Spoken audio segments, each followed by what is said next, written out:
Welcome everyone to the Communication and Conflict YouTube channel and CAOS podcast, promoting mindful communication and growth through conflict.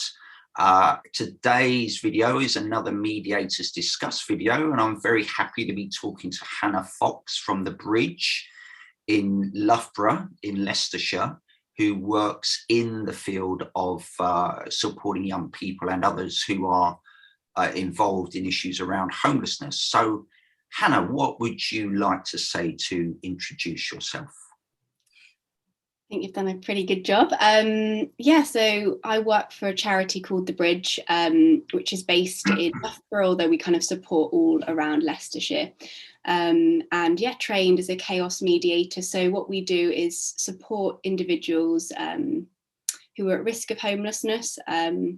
The Bridge itself actually supports people who are homeless or at risk of homelessness with lots of different specialist services, with sort of the intention for them to be thriving in safe and secure housing.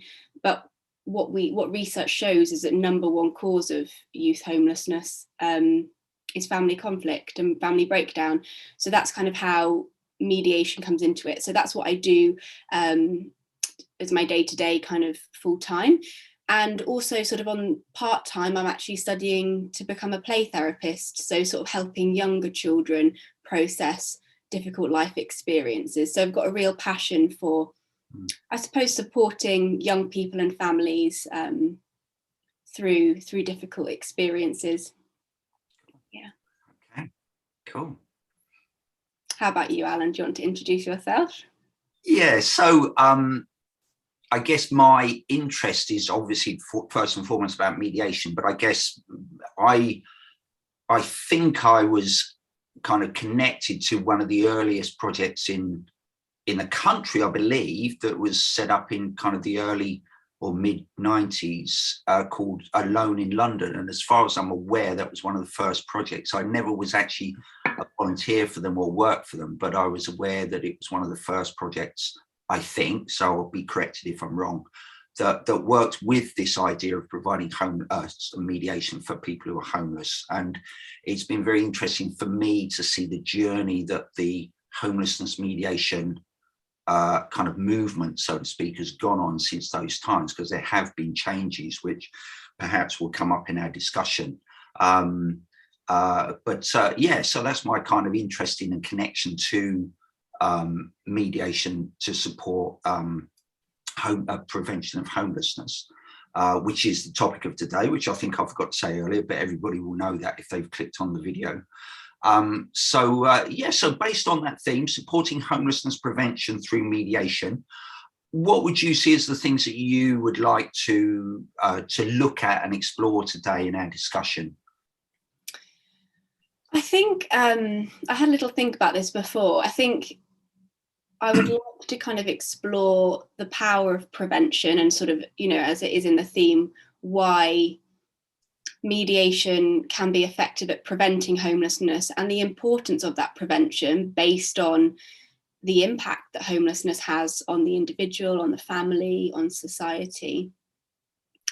And then I think sort of discussing sort of the positive experiences of sort of mediation in the role that I do, and also the challenges working with families based on the complexity of the issues, often sort of not just being a isolated event. Quite often with the families that we work with, these conflicts have been going on for many years. And kind of just exploring what might be the other challenges of that, and kind of, and not only the challenges though, but the great things that come out of working with families as well. Okay, so you said you'd be interested in exploring the power of prevention as you described it, the importance of the issue, both for the individual involved, the family involved, and for society as a whole. And you'd also like to look at the positives and the challenges of the situations themselves and the provision of mediation for that, because as you identified, it's not it's not usually around just an isolated incident, like maybe just an argument or something like that. It's about more complex issues that are kind of historically in place for the families that you work with. Was there anything I missed, or anything you'd like to add on? And I can already think about other things that will come up in that, but I think let's allow the conversation to lead to those other topics within those kind of bigger themes, I suppose. Cool. Yeah. Okay. For me, it's really kind of just to explore what the greater detail is of what you're doing, some of the things you've mentioned already, but to explore those in detail, as you've said, what challenges are for you, but also, as I know already, a lot of the positives, and hopefully we can expand on those.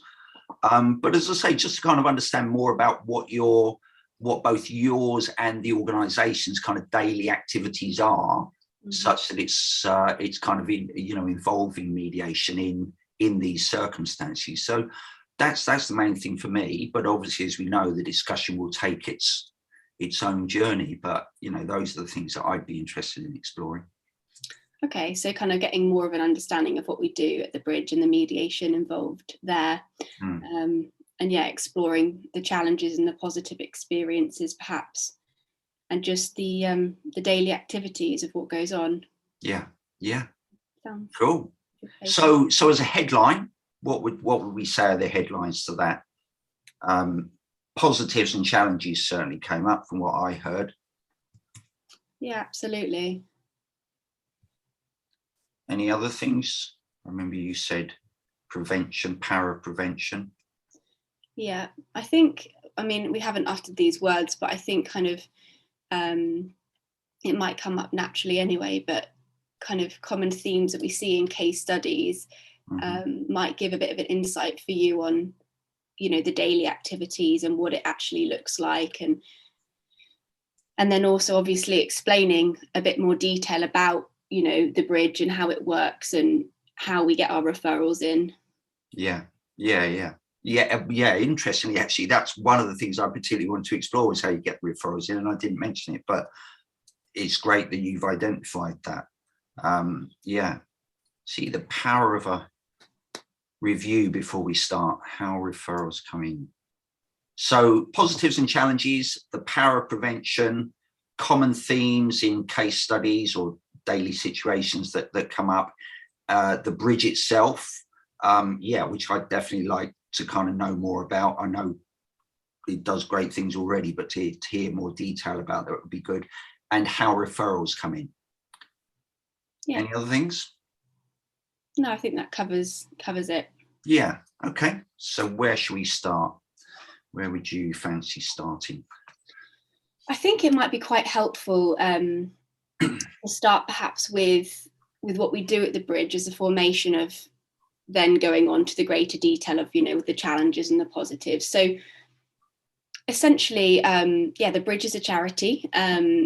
And we have, as I mentioned earlier, lots of different specialist services to try and support those that are homeless or at risk of homelessness. And our vision is to sort of create resilient and compassionate communities to help individuals thrive in safe and secure housing. And as I mentioned earlier, one of the main causes of youth homelessness is family conflict. So I don't know how many years exactly it was that our Talk to Sort mediation service started, but it's been going, I think, over 10 years now. And we work with individuals at 11 to 19 in Leicester, Leicestershire and Rutland, supporting them and their families, with the aim of preventing homelessness. We have a complete range of case studies, and that's what I love about sort of our service, is our only criteria really is the age, so that they're in the age of 11 to 19 in the location, but actually who gets referred in is quite open. So, we might have challenges at home in rules and boundaries and perhaps different opinions on what respect looks like. And then, but similarly, we could have families coming in that would deem themselves in more of a crisis the young person perhaps has left the home or is going to leave the home, or parents going to kick them out.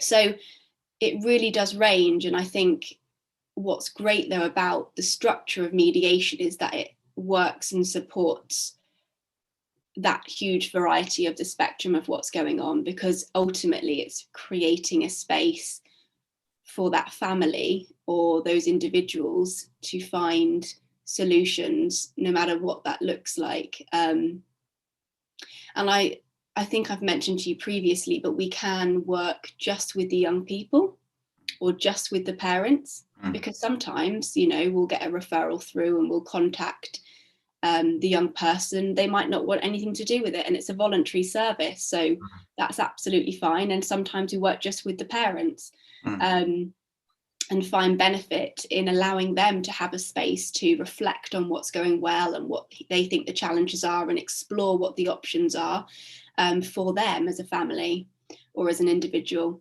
And sometimes it's vice versa. So young people want to take part and parents don't.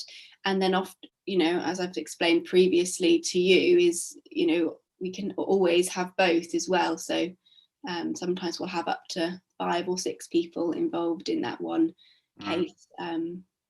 Yeah, fantastic.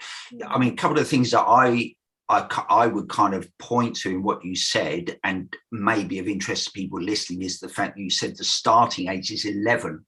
And a lot of people may have an assumption that the main age you're going to be working with these people maybe 17, 19, because they're starting to become young adults and therefore are more likely to be taking that risk of becoming homeless. Or some parents may feel they're more able to kick them out or whatever because of the difficulties, but that's going to be much less likely with young people who are 11. And yet, obviously, this isn't about young people at 11 being homeless. It's about the opportunity for those young people to engage in some kind of process to help them resolve conflict, so that at later years, they're less likely to become homeless, which is, as I understand it, is that correct? Absolutely. Yeah.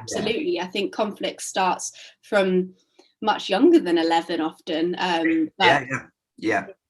Just as you said, Alan, it's a space for individuals to be able to go explore what's going on before it, ideally before it gets to crisis, I suppose, linking in with that prevention part. And you would, maybe, as you said, there might be assumptions that we don't get many that are 11, but we get many people that are 11, and actually have people that are requesting to come in that are younger than that, but sort of, unfortunately, that is our criteria for the funding that we get, that it is 11 to 19-year-olds at the moment. So absolutely, you would be maybe surprised by how many young people want to access our service. And we do go into schools, so obviously school age, secondary school age starts at 11, so we offer drop-ins as well. So I personally go into 3 different schools over Leicestershire, but my colleagues go into different ones. And again, we kind of offer that service to the school to see whether there are any young people in the school that want to self-refer, or the teachers might refer them. I mean, so much of what you've described, and in a sense, as I say, I know a little bit about already, but what you've described in that greater detail is what kind of has always inspired me about what the Bridge is now doing. Because if I refer back to the early days of homelessness mediation, first of all, it would have been almost, I would think, unheard of that anybody below the ages of maybe 16 to 19 or even older would have been worked with. But the purpose of mediation, as it was called in those days, and I'm not talking about Alone in London, because I think that was one of the first ones which had that more kind of holistic approach to it. But it tended to be run by local authorities in-house, and its kind of main purpose was to get young people to go back home. So it's having that agenda meant it wasn't really what mediation's about. But what I love about what you've described is that kind of recognition that it's not about fixing an outcome and trying to push people towards it. It's about acknowledging that conflict can lead to certain things, and that helping people to see that they can resolve that conflict through their own choices and actions, whether via a joint meeting, or as you say, whether via just support one-to-one with individuals, or obviously sometimes people don't even need an intervention like mediation, but to be able to see that they can resolve things together, or just for themselves to support themselves in a difficult situation, is to me that much more kind of broader understanding of what mediation can offer, but also how it's a much more effective way of providing mediation in the kind of situation you work with. Because I think what often wasn't acknowledged when it was just about get young people to go back home was, well, first of all, it may be entirely inappropriate for that to happen, the dangers for all involved. It may have been entirely unsustainable because they may have moved back in, but then moved back out again within a week. But the beauty of the approach that the bridge takes, which I would, well, you know, it's the bridge that's made that happen, but I would see that as a development that's occurred over the last, as you say, probably 10 years or more at the bridge, that recognition that it's not just about a quick fix of something, it's about enabling there to be a better relationship within families, such that even if someone does stay homeless or moves to another place with other support eventually, they're not becoming socially isolated because of a breakdown with the family. It might be acknowledged that the family can't include that person in their living space anymore, but that doesn't have to mean that they don't have an effective kind of social relationship with that young person, that they can still be connected, but in recognition, they just can't manage to live with each other anymore. But what that means is, therefore, that the young person isn't so socially isolated and at risk of other things, either to themselves or from actions that they take themselves, like, you know, whether it's drugs, alcohol, you know, just because they feel so alone. But if mediation can support that possibility of there still being a fairly strong family relationship, it can be on the basis of acceptance that they're not going to live in the home anymore, but they're still part of the family. And that to me is how homelessness mediation has evolved in such a beautiful way. I always think that where it's done in that way is probably one of the best examples of how mediation can be used anywhere, in any context, compared to many other contexts in which it can still sometimes be about a quick fix, which therefore isn't sustainable and isn't truly mediation, because it's not placing the outcome and the decisions about the outcome in the hands of the people directly involved. It's still trying to push towards a particular outcome, like, you know, in workplace disputes and others, like getting an agreement down on paper, look, it's fixed, and it means nothing, because it's got to be something that people feel they can actually achieve rather than just hold up a piece of paper. But that opportunity for, and as I say, at the age of 11, for kids to be able to take some level of control of their part in a difficulty that they have with their parents or their siblings, just that experience, you know, for their future life, as well as for the family to be able to see that they can resolve their own conflicts. Because as we both know, and sometimes isn't obvious to people, mediation is not about us coming in with a quick fix and giving them answers. It's about helping them to create their own answers and to see that that will be unique in every situation. I think you mentioned yourself earlier that whatever that outcome might be, it's what they decide is the best for them. And we're creating that space, as you've described, for that to become possible. So the reason I really want to flag that up is because that to me is one of the real beauties of what it offers. And how I would see it as a model for many other areas of mediation that still sees itself as a little bit constrained in what the possibilities are for what mediation can provide. I think that's really interesting, Alan, because obviously you've seen it as it used to be, and if you just said you've witnessed the change, and I really love that about the bridge, in the sense of, you know, I've always been taught or encouraged by my managers exactly that, to not look at the outcome necessarily as and deem it as success or failure, but actually focus on what that client wants. And as you just said, maybe it's not appropriate, and it's not their intentional goal for them to move back in at home, or maybe they still move out, but just as you've said yourself, you know, maybe they will have a better relationship, but just outside of living together. And actually, I think what they learn, well, I can't assume this for everyone, but what I have heard previously by clients is that sometimes through the process of a joint appointment and experiencing how it feels to have uninterrupted time, to hear themselves, for, you know, for someone to repeat it back, to feel really listened to and heard, actually gives them skills to be able to practice that type of listening and communicating, you know, far beyond when we're no longer supporting the family.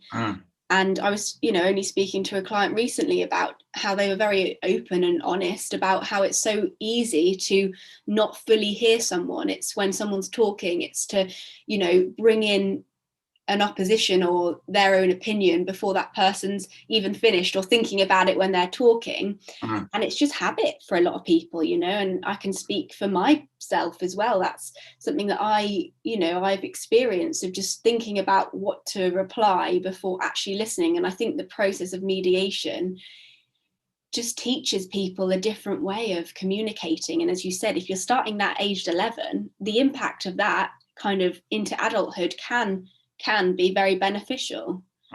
Yeah, I mean, I would say that you know, I'm aware of about 3 or 4 different kind of organisations that are involved in homelessness, and I would see this as similar in the others. But the thing I'm particularly aware of with the Bridge is how I would say that evolution about not having expectations over outcome is because of the willingness of the Bridge to engage with funders about what a proper what an effective outcome is, because many of the reasons that previously funding was, or that expectation was that it's about getting people to move back home, was because that was the, you know, key performance indicator that the funder had, without really recognizing how superficial and ultimately ineffective that is. Because, as I say, you know, trying to push people into something they're going to push back and resist it, so many cases just wouldn't have moved forward anyway. But even where it was possible to push them into moving back through that agenda being the driver, and the driver coming from that's what we're measured by, so we've got to do it, it ultimately is ineffective anyway, because even if they do move back for a week, they're out again in a week later because it didn't work. So there wasn't an acknowledgement of what was important for the clients. It was more tailored towards what was important for the funders, who didn't necessarily understand the dynamics of what was going on. But the beauty about the Bridge, I would say, is just through discussions I used to have with Chantel about this, was that an engagement with funders, because funders want their money to be used effectively, but a lot of people don't push back, might not be the right word, but to kind of come back to them about what their expectations are and how they're not necessarily the best indicators of what they think they're funding. And the beauty about what I would say happened at the Bridge, or happens at the Bridge, is an engagement with funders about, you know, what's this about? What are we looking for here? And the recognition that those wider issues that we've talked about, the kind of more holistic aspect of supporting families with conflict, and that being the focus, such that then there are so many additional benefits that happen there. The prevention aspect of it, the more effective relationship aspect of it that comes from, you know, even if it is young people at an age where they are homeless, also the support of the parents, and which may not involve the young person. So previously, when it was getting the young person to move back home as the agenda, you know, you're only going to engage the young person at first, and then maybe involve the parents later. But your approach is whoever's affected. I mean, you know, not everyone, but within the family, whoever's affected can take up the service.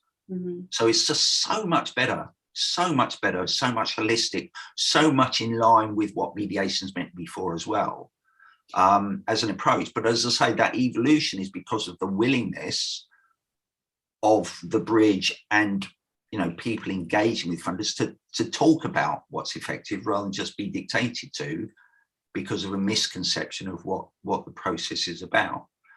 Yeah, I agree, and I think Chantal did a great job at that, because she was very clear about it being person-centered, and yeah, just shifting perhaps the perception of what is deemed a successful outcome. And actually it just shows, because I can't remember the exact amount of years that it's been sort of refunded, but our Talk to Sort mediation service has been funded continually for many years, and so clearly they're doing something right. Exactly. I'll tell you what, as you've mentioned Talk to Sort, I'm just going to quickly pull up for people watching the webpage about it, and also for people listening on the podcast, I'll share the link to this, but I just want to pull up just so people can see that that webpage. So this is the Talk to Sort website from the bridge. So Talk to Sort, as people can see there, and it gives more information down here, 11 to 19, as Hannah's mentioned. What can we help with, which we may well kind of talk more about. So there's the kind of information that if people do want to kind of look out more. So that's at thebridge-eastmidlands.org.uk. But as I say, for those listening, I'll also put the link up, and I'll put the link in the description to this video as well. Yeah, so wow, fascinating. I love it. As I say, I really do think that the way mediation is used within the homelessness area, when it's done in this way, for me is one of the best illustrations of what mediation can provide as a support. It's not just about almost just being a replacement for a legal process, but the main thing is just come to a fixed, I would say, superficial endpoint. It's about looking at the deeper aspects of why conflict has arisen, and this being specifically around family conflict. Yeah, gosh. Well, I would give you credit there, Alan, because obviously you're the one that trains us. So a lot of what we deliver is shaped by your principles at CAOS. So yeah, just to encourage you that's what forms a lot of what we choose to deliver, and the principles that go behind the way that we deliver it. Yeah, well, I mean, I think for me, the significance is that because my background was in neighbour mediation, and there was a recognition that it's far less likely that goes to a joint meeting than in many areas, that there had to be something about the initial meetings with people where it's just one-to-one, whether it's just with one party or both, that something can still be provided during that initial meeting. Yeah. And that's why it can be very useful for other contexts, such as homelessness mediation. So, again, for people listening or watching, the point being that the initial meeting is not just a rubber stamping exercise to get people to go to a joint meeting, because that may not feel right for them, but it's also a space in which their own thoughts about what they can do to resolve things, whether the other person is involved or not, can mean that they can look at their own response and look at what is self-supporting for themselves, such that then that may just mean they feel less stressed by the situation, and therefore it's less of a damaging or stressful impact on them. But if everything is suggested to be that it's got to be about a joint meeting, then all of that opportunity is lost. And it also places a dependency on a joint meeting being the only possible way forward. And that's obviously never the case, because a lot of people resolve their conflicts without even trying mediation. So why would it have to be that people have got to attend a joint meeting? So it was being able to kind of use that model within homelessness, because again, if a model is all about you've got to get the parents and the young person together, otherwise there's nothing can be done, it's kind of quite a bit of a sad waste of resources and time, and also it leads to frustration. And it also sometimes means that a lot of people say, well, what's the point of mediation in the first place if you don't have both people or everybody involved? And it's like, well, that doesn't have to be a problem, as we both know. So much can still come from what the process involves without it having to literally hinge on there being a joint meeting. And so it allows the model that you use at the bridge to kind of to be still very contributory to a kind of a useful outcome. Absolutely. And have you, when you've done the training, have you trained any other professionals in a similar field to this? Yeah, quite well, in a way, quite a few, because, you know, it kind of has, sorry, little disturbance there. It has quite a few similar relevancies. So quite a few people come to the training from a family group conferencing background, where, you know, as again, for you know, people who may not know clearly what that is, it's where often there's someone at risk of going into care, a vulnerable adult or a vulnerable young person, and the agencies involved and other family members come together to discuss, you know, what hopefully might be a best way forward for that person. But sometimes the conflicts within the attendees can be a risk of a distraction to that being an effective conversation. So mediation is used to try to support that, such that it doesn't impinge on the or negatively impact that eventual discussion. That's my understanding of it anyway, from people who worked in it, but they may say that there are other additional kind of uses for it, but that's my understanding. So that's another family related issue. Okay. Yeah, so I'm trying to think. I mean, there are other areas where people have come. I know that someone once came on the course because they worked in a special educational needs school, and they were very aware that that can mean many more stresses for parents of young people with a child with special needs, and that there was a higher incidence apparently of separation in families where there is a or more than one special needs, a child with special needs. And so she was between the parents, or you mean stress between the parents because of those additional challenges, and she was wanting to learn mediation in order to support the parents with that. Interesting. So that's another kind of more holistic way of seeing the process. It was kind of so it wasn't the way that sometimes special educational needs mediation is only seen as being between the parents and the local authority, or the parents sometimes in the school. It was for the parents themselves and the challenges they face over parenting a young person with what some people might say are additional challenges. Yeah, that's interesting actually, because I wouldn't say a lot, but we do have some cases in which we have to be quite clear that we're here to support basically people coming in and the parents just wanting mediation just between them, or almost relationship counselling between them, and just making it clear that that's not predominantly what we offer at the bridge. Obviously, you know, of course, sometimes we do have joint appointments with mum and dad, or mum and stepdad, whoever, because it impacts that young person and the family dynamics.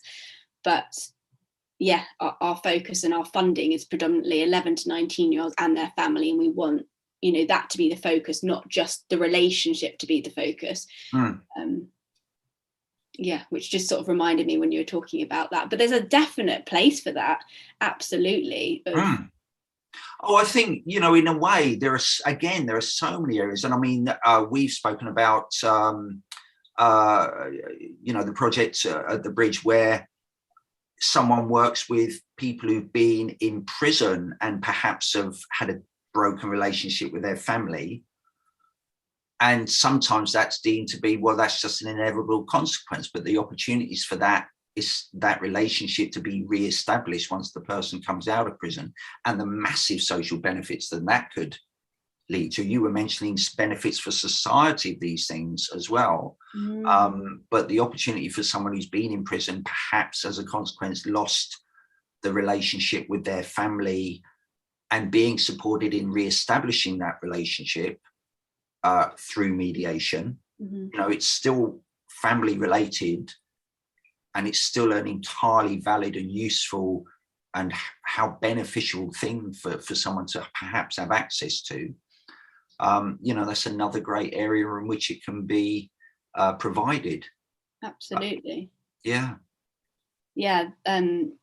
Yeah, we have exactly that. We have another mediator at the bridge that works particularly with just ex-offenders, and sort of providing mediation, as you've said. And you know, I don't work directly with her, but I've heard that, you know, there are some fantastic things that come out of that. Well, again, in a way, you know, that's the thing, that even if it were to be that, say, the family didn't want to connect with the person, the aim is to help that person look at, you know, how are they trying to connect? What's their communication been like? If they have interacted, how's that interaction gone? If it didn't go well, what might help it to go well in the future? So it's still supporting that individual to think about how they might be able to do things of their own volition anyway.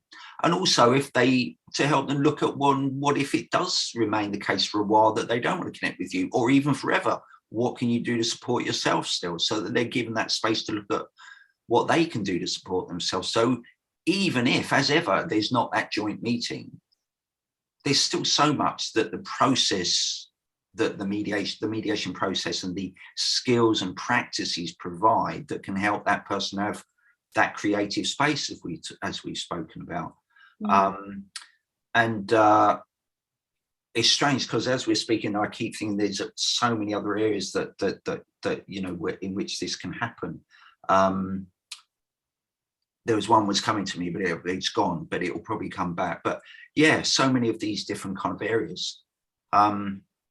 So let me just do a review of what we said, just to help us kind of think about whether there are things we could move on to. Positives and challenges. So that might be interesting to see what actual outcomes people have, examples of things that people have come to. Power of prevention, and you were saying about how that, you know, has a relevance to the individual, the family and society. Common themes in case studies, the kinds of situations that lead to people you know, having these challenges such that homelessness arises, and how referrals work. I think you mentioned a bit about that earlier, but that could be explored a bit more. What things out of those do you feel we could? I'll start with the referrals, because again, it's sort of more objective, and then perhaps just go into we could discuss some of the challenges and the positives of it, because I think that's really interesting, actually. Our referrals, we have lots of different ways that we can receive referrals. We can have self-referrals, so often we'll have individuals, young people, or parents and carers that refer themselves to the service. And then we have professional referrals, so quite common professionals that might refer to us is CAMS, which is Children and Adolescent Mental Health Services, schools. Who else? Sort of early help. So if the family's involved in any other sort of support from early help, family support workers or youth workers, you know, a complete variety of referrals. And then what we'll do is we'll receive them, we'll just check that they meet the criteria, which I sort of briefly mentioned earlier about the age, the location, and just say it's a relevant referral. And then, and they'll be popped on the waiting list, and then a mediator will be in contact when a space becomes available. Now, in terms of, I sort of mentioned earlier about the variety of different referrals that we receive. But what I have noticed in this role is, because we are working with families that have been living together for many, many years, there are the issues at hand, or I'm calling them issues, I suppose the things that they want to work through at hand can be very complex, very multi-layered, and can be going on for many, many years. So perhaps we might start working with them and they'll come up with X, Y, and Z as key issues. And then anyway, we kind of do notice that, you know, issues will change, and perhaps different things will come up within those joint appointments as we work with them. And that's fine, and that's great. And it's sort of just staying really present as a mediator, staying present with the current one at hand, and helping them to identify how they want to move forward. And I think I've told you this before, Alan, I'm a key supporter of your podcast and listen to lots of them. And one of my favourite ones is the challenge of stepping into being a rescuer. And I think, you know, as a personal reflection, at the Bridge, it's fantastic. We have regular supervision and opportunity to reflect on our practice. and just noticing how easy it is to want to rescue or to come up in my own mind with perhaps ideas that might support that client or support that family, but just remembering actually that they are the expert in that situation. I only see a tiny element of it, and trying to, you know, just be mindful of allowing them to lead. And yeah, so I suppose that could be one of the challenges, which I know quite a few of my colleagues would also relate to in that sense. Yeah, for me, it's the most significant challenge that any mediator faces. But what you described as having that regular kind of review and reflective practice aspect is also the thing that helps the mediator to maintain that discipline. And I would say that so often that's not something that A, the rescuer is even acknowledged, but B, the opportunity to acknowledge it and to reflect on it and to notice that sometimes it still happens, but what we can then do to ensure it doesn't continue to happen, rather than just, you know, once the door's open, nothing can be done, is for me yet another reflection of how well the bridge provides mediation. Because that willingness to do it is for me one of the most significant things. If you don't do self-reflection as a mediator, I honestly don't believe most people who practice do end up providing it, because it becomes so much more then about the mediator thinking they're going to come up with a clever fix, which looks great when the client just says yes, yes, yes in our presence, but the fact there's no real connection with their real world, like you've described, after they walk out the door. It's a kind of a self-delusion. So if I'm clear that the person has created their own answers, I'm not subject to that self-delusion, because the idea didn't come from me. And even if I think, wow, I would have never thought that, that's actually a good sign, because I know therefore it's coming from them. Yeah, and that challenge of that happening is one of the things that obviously we always have to look at. But and I think what ties into that, Alan, is the duty of care that we have when working with young people and adults, but that duty of care to safeguard young people. And I think I've discussed it with you on multiple occasions previously and with colleagues, because ultimately, yeah, as I've mentioned, as professionals, we do have a duty of care to try and keep our eye out for signs of abuse, and just to try and, you know, protect and ensure that every person we're working with has the correct support around them. And so often, let's say, for example, you know, there was a disclosure of abuse, which happens fairly regularly in the role that I do. I'd say on a weekly basis, there's safeguarding issues that come up.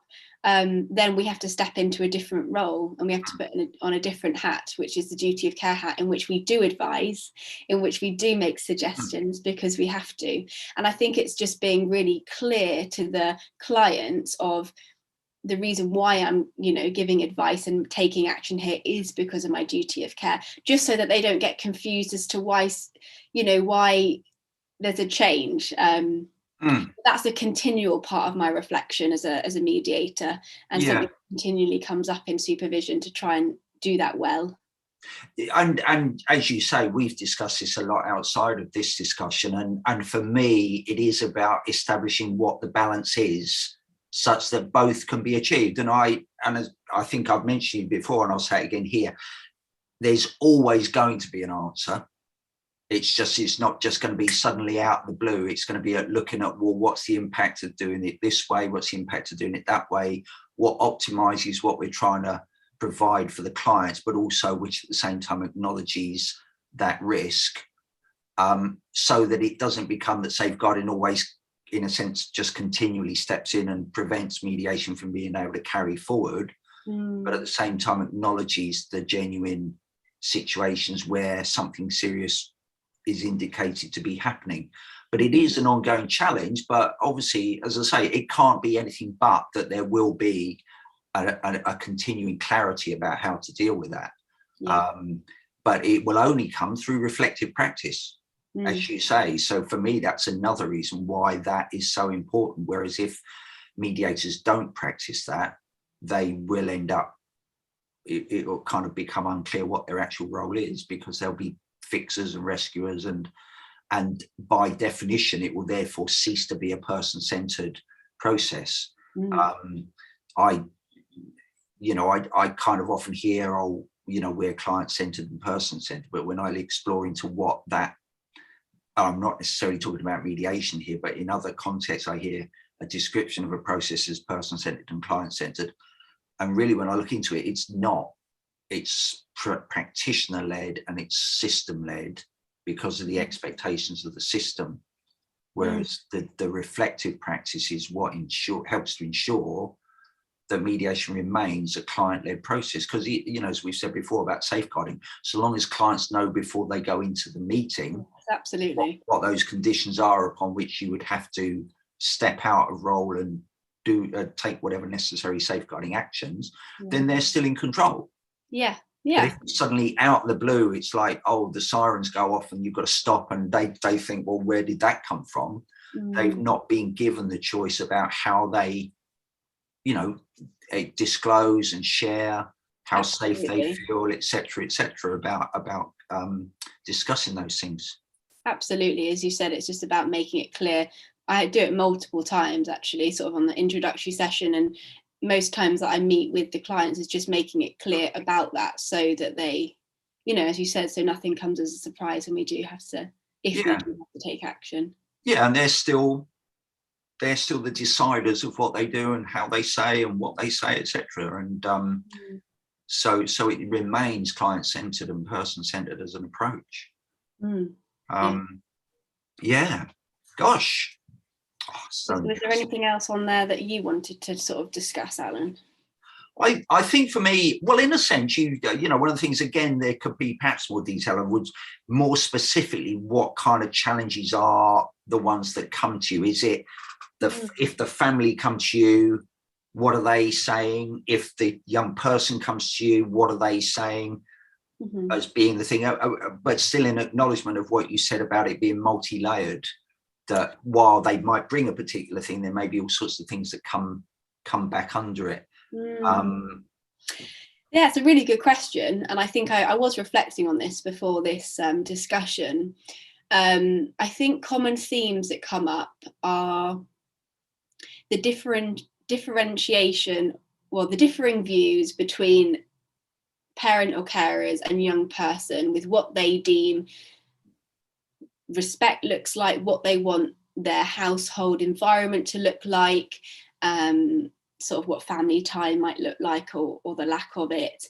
A common theme is sort of individuals not really listening to one another. Lots of LGBTQ plus clients and them feeling like there's a lot of complexity there and not feeling fully listened to, and their identity not being acknowledged. And actually, statistics show that LGBTQ plus individuals are at a far greater risk of homelessness. Yeah, and then sort of, I suppose that there's a few of the themes, but the kind of the severity, and that's my perception of severity, but the severity of that really does differ. It could just be, I'm feeling really frustrated about this and don't really want to sit with you at dinner tonight. Or it could be on the other scale of, I'm not entering this house anymore. See you later. Not interested in anything. But you know what? The key thing about mediation is it's so, as it's client-led, results or kind of whether it works or not is totally dependent on that client. So, sometimes, well, I think the ones where and again, my own perception of seeing such a transformation of when a family was in a complete crisis and considering putting one of their children back into care, actually, and now completely transformed into a far more communicative, healthy, looking forward to Christmas sort of family environment. That's totally, whilst we provided that space, they were so committed to making that work. They were so committed to turning up each time and making compromises, and identifying what the options could be of moving forward, and what the next best step is. Because I think sometimes, and it's so natural, we all come up with what we'd like in the ideal situation, and it's definitely good to like think about that, but actually what might be the next step in achieving that, and sort of helping individuals in recognizing, you know, what those next steps are. And actually with this particular family, they've taken many steps, and it's complete, you know, down to them. And it's amazing from I know I'm not meant to have an opinion, but you know, I do, and I don't always share it, but it's amazing that they have reached those goals. I mean, again, so much in a way in what you said, that you know, that full recognition that it's not us that comes up with that answer, it's them, and it's through their commitment.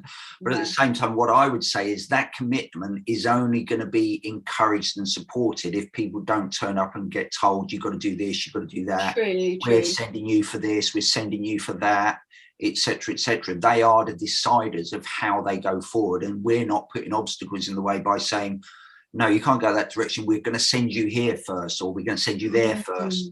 So therefore it's like, well, who's the one in control? Is it us? Are we being seen as individuals who can make our own decisions, or are we just categorized according to an assessment and then we're sent off one place or another? Now, that might be their experience elsewhere, but the significant thing is that's not their experience in mediation, because they're trusted to know what's best for them, for themselves, and the process is to support them in creating those answers. And I kind of want to flag up what you said about the LGBTQ plus young people, because not only might they be struggling with a kind of an acceptance of their identity within their family, but even when they then become homeless, that's still a struggle for them. So it's not even, while they might feel that, you know, for whatever reason they're uncomfortable or unsafe or just not accepted as in the way that they would like to be within their family, they're also then further carrying that challenge, carrying that difficulty, even though they might become homeless. So it's almost like that must be really challenging for them. So, you know, I think perhaps even beyond that aspect of, as you say, about there being a greater likelihood of someone who is LGBTQ plus becoming homeless, I think there's also a higher incidence of them committing suicide as well. And I don't know the statistics on that, but I do know that anyone that's homeless, they have a higher rate of mental health challenges. And it's like, what comes first, the chicken or the egg? You know, whether it's the mental health that increases the likelihood of homelessness, or actually homelessness increasing the mental health challenge. I can see probably both, but yeah, absolutely, I agree with what you're saying. And the statistics on the effect of homelessness on that person and as a society as a whole, as I kind of mentioned previously, it's huge, which is why we want that prevention, which is why we want to get in there early. But then to return to how mediation therefore is able to support that, because people can have, you know, because, you know, for parents who might have a kind of a difficulty over that, you know, they've got their own things that can be supported to look at, rather than what could very easily become a judgmentalism of them, not just perhaps by the young person and maybe other people that they know, but also by agencies, because of this kind of expectation that you know, it just shouldn't happen, without exploring, well, why do people feel uncomfortable, and what support can they have in coming to terms with it, without them just simply being judged as discriminatory or prejudiced or kind of fixed in their mindset or whatever. But the opportunity to talk through, you know, what is it you find difficult about your, you know, your young person, your child, saying this about their identity. You know, what have been the nature of the discussions you've been having? How have they, what is it about them that hasn't gone well? What would help with that? You know, what would you want from them? How could you communicate with them about it? All of those things that are helping the person to think through, rather than just being a kind of you should be more tolerant kind of judgment, which doesn't actually do anything other than suppress the problem. So therefore it festers underneath. But mediation offers that very frank and open discussion between people about what's going on, and an acknowledgement that everybody is finding it uncomfortable. So what can they do to support each other, or at least support themselves if one or both don't want to engage? So those kind of potential benefits that mediation provides, that in many cases isn't considered, because I can imagine in some situations it's almost like people can be sent for counselling or therapy, and while those processes are great, often people can feel that they're being judged when they're sent for them. There's something wrong with you, you need therapy or counselling, even though that's not the intention of the processes. But people can feel that. You get that in workplace disputes where, you know, if a manager has a difficulty with employee, often you'll find that a kind of a signposting that happens is the employee is sent for counselling, whereas the manager isn't.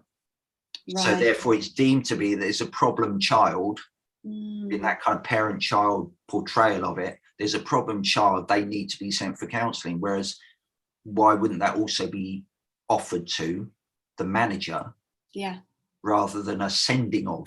Because to send the manager for it suggests the manager's the problem, and that can't happen because of these kind of status issues that arise.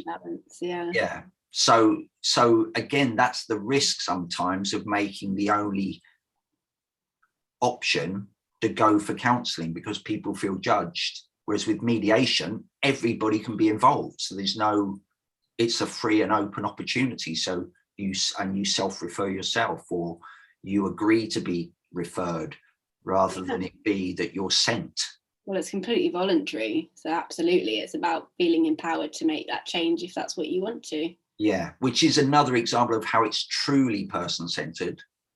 Whereas when people are sent for something, by default, it's immediately not person-centred. But often that's not acknowledged. And that's, to me, is why this whole commitment to voluntary mediation rather than compulsory mediation is so crucial. Because it ceases to be the participants who create their own answers. They're pushed through a kind of machine when it's seen that way. Cool, we could talk forever. There's so many things. I'm trying to think when we started. I didn't even time it, to be honest. But what are your thoughts? About an hour, I think. Oh, have we? Okay. Oh, well, in that case, but that's the perfect time. Any final things you want to say? No, I mean, we've touched on quite a few things, and there's probably so much more we could talk about, but just feel there's so much value in mediation in so many aspects of life, but particularly homelessness prevention. And would just encourage anyone listening that's interested to look more into it, as a skill to learn for your own life, but also, as a potential career if that's what you're interested in. But thanks so much for having me, Alan, and for being able to discuss it with you. It's a privilege. Well, for me, it's always possible that maybe at some time in the future we might do it again, if there are kind of other things that kind of come to us as topics for discussion.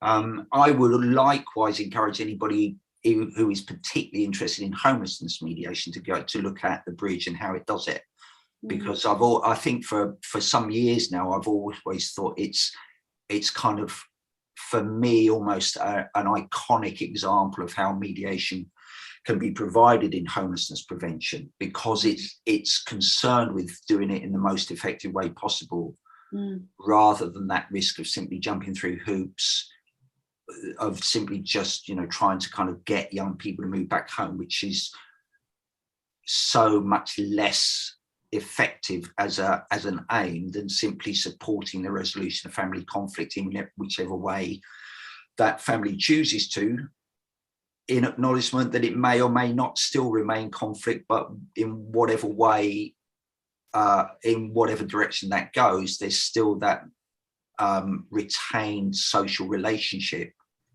between the young person and the family. So definitely recommend that. And obviously, as I say, I'll put links to the Bridge in the descriptions below. But so thanks very much, Hannah. Lovely to talk to you, really interesting. Hope maybe we might do another one again in the future if some kind of other directions we can explore come up. But in the meantime, thank you very much. Thanks, Alan.